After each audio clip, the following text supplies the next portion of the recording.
Hey, what is up everybody? Blades for here, and today I have for you guys another video of Persona 5X. Inside today's video, guys, we're going to be going ahead and talking about the girl Futaba, seeing that her banner is right around the corner, and man, we are at the final stretch. Now, this is going to be one of the first characters that a lot of people are going to be heavily summoning on other than Cord here, and that's because this character can do a little bit of it all. You think about attack buffing, shielding, even helping out your crit rate, and maybe a little bit of weakness implant. Yeah, she can do a little bit of everything. So we're going to be going ahead and talk about this character as well as what's to be expected of her, and you guys can go ahead and just sit back, relax, and enjoy the video. If you do, hit that like button, hit the subscribe button. It really does help me out a lot. We're coming closer and closer by the day to 16K, so thank you guys for all the support. But immediately focusing in on the girl Futaba, she is our second Navi that we have in the entire game, which is actually crazy for a 5-star unit. Like, we have of course our 4-star ones. BB was our first 5-star one, and the difference is so immense, it's crazy, because Futaba brought a too much to the table. So if you guys can take a look at my screen here on Lufel.net, be sure to check them out as well, because they are an amazing website. But checking them out immediately, she can do a little bit of everything. She has of course the damage taken increase that she can deal with her skill 2. She has the weakness change, which is based on her skill 3, aka the weakness implant. She does defense reduction, which is on the skill 1, and she can even upgrade, at least up your attack, your crit rate, and your shields just based on her basic passives, which are really cool to see. So if we go ahead and take a look at the skills, we have the first skill being silent hacking, which is a 4-action skill, the second one being data crack, being a 4-action skill, and the third one being in the name of the Featherman, being an 8-action skill. All three of these skills are pretty darn good. They're going to have their time where we're going to go ahead and use them. Data crack is probably the one that we don't use all too often, but we're still going to explain exactly what they do. So the first things first is for silent hacking. This one is a defense reduction skill that pretty much does a 6% defense reduction on all enemies that are present here, and an additional of 0.53% for every 100 attack. We can go up to 4,600 attack, really amplifying more of that defense reduction. This is going to last for a whole of 3 whole turns here, which is already good to have. But on the chance that of course the enemy is already debuffed, it will actually double the weak damage as well. Now, on the off chance that we do have the hack complete status, this is also going to be very, very helpful, and this can get our analysis progress up by 100% for 2 whole turns. This is part of her main kit with the analysis progress and the hack complete status. Pretty much by having our hack complete status there, we're able to increase our allies damage by 10 all the way to 20% just in general. And this is all going to be based on, 1, of course, us hitting that amount, and 2, of us hitting a certain level range. So at level 1, we're 10% increased damage, level 50, we're 15% increased damage, and in level 70, we're 20% increased damage. You will be able to find this out down below on the awareness as the A0. But for silent hacking, that is the first good skill, because of course the defense increase is always great, and it's always going to be based on her attack amount. Now the second skill being data crack. This is the one that we don't use all too often here, but it's still very helpful when you do need it. It increases the damage of the enemy that's going to be taken here by 6%, and it has an additional increase depending on 0.38% for every 100 attack. This goes to a max of 4,600 attack, and it will last for 3 whole turns, making this a very devastational debuff as well. But on the off chance that we do this during the amount of the duration here, we will gain 15% analysis progress every time an ally deals damage with a persona skill, a follow-up skill, or even a highlight.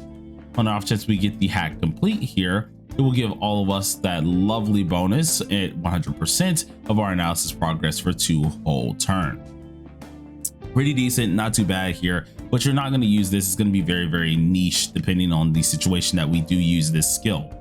Then we have the big boy one. This is the one that allows you to change the enemy's weakness resistance. It's not truly weakness implant, but it's something similar to it. So in the name of the Featherman, it increases one ally's attack by 270 plus, with an additional of 21.7% for every, well, at least I think that's 21.7 just additional for every 100 attack up to 4,600 attack for 2 whole turns. Now this is big because you're mainly going to give this to your DPS, and the real reason that you want it is because who doesn't want their DPS to deal more damage? But alongside of this here, it will inflict disruption virus. A disruption virus is pretty much the weakness implant thing that I keep talking to you guys about here. in which it will take the target that we ended up buffing and taking that element on the enemy and making it go to a different resistance change. So for example, let's use this here. If the enemy is null or repelling or absorbs something here, like let's say we're taking Joker for example, if it nulls, repels, or absorbs curse, that now is turned to a resist. If apparently they do resist Joker being cursed, that will now be changed to a neutral. And then on the off chance that they actually are neutral to curse, it will be changed to a weak. Now the big one here that is a huge deal is if they're already weak to curse, apparently this third skill ends up increasing the weak damage taken to the enemy by 25%, which is a huge amount, meaning you can get some really devastational damage on the enemy, which is always great.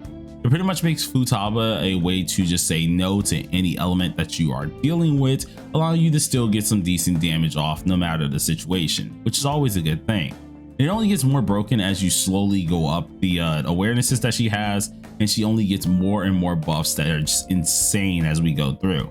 This is not even taking account that the character could very well get buffed on global, even though I don't think she will need it. It most likely will be like Cord, where they're going to give her a buff that's going to be pretty significant, but not too game shattering. But anyways, we also have, of course, our two passives, one of them helping out with the analysis progress, but the second one being cleanup. And this one allows you to get a shield. Yes, a shield, meaning she can sustain you a little bit too, and it's going to be based on 30% of her attack for 3 whole turns that will have this said shield, which is always great. But we have to have the hack complete status, which will be pretty easy to get, especially since majority of this is getting built up just by attacking the enemy. So let's go ahead and talk about a little bit of the awarenesses here. Out of every character, I gotta say, I don't recommend many dupes here, but this is the one character I truly do recommend, the A1. Much like Cord here, the A1s are very helpful, and that's mainly because of the crit rate that they're able to provide. With Futaba here, she increases her crit rate, or increases all the allies' crit rate by 12% whenever we do reach 100% analysis progress, or when allies are in hack complete status. Both of these are pretty easy to do. As I said before, you just need to attack the enemy and you slowly build this on up here. So doing this is going to be amazing. So you can just immediately take that 12% crit off your character and just go ahead and have it just based on her, meaning a lot more crit damage can now be placed inside the character instead of crit rate. It gives you a little bit more freedom if you do have this dupe, but it isn't fully necessary. Now the A0 we already explained a little bit earlier, so I don't have to go back through that here. Just know you're getting a damage buff once you do reach a certain amount of your hack complete, which will be absolutely amazing. Overall, this is all you really need to know about the character, but the one thing I do gotta say, don't miss this character's weapon. It's going to be very much so worth it. The 4-star weapon is pretty decent. It helps out with your attack percentage. It also helps out with inflicting disruption virus, which increases your damage taken to the enemy as well, being 19%. But the reason why it's not all too good is because, one, we already get a 6% increase, which is normal for most weapons on our attack. But what this one does here, it's not gated on disruption virus, which will only get a certain amount of turns. This one itself, it gives us a weakness damage bonus, which also allows us to deal more damage by 10% with our attack for 2 whole turns. And every time we inflict a debuff, which will happen all the time, we're increasing our crit damage taken to the enemy by 7.6% for 3 whole turns. This also can stack to 2 times, so it could technically be a 15% crit damage taken debuff on the enemy, meaning you can deal a lot more damage. But hey, that's up to you guys to decide if you really want to get the weapon itself. I do say it's very much so worth it, and with her right around the corner, being sure to have our funds ready is going to be very much so needed. But that's everything I wanted to go over in this video. If you did like it, be sure to hit that like button, hit that subscribe button. Until next time, everybody, stay safe and stay sharp, and peace out.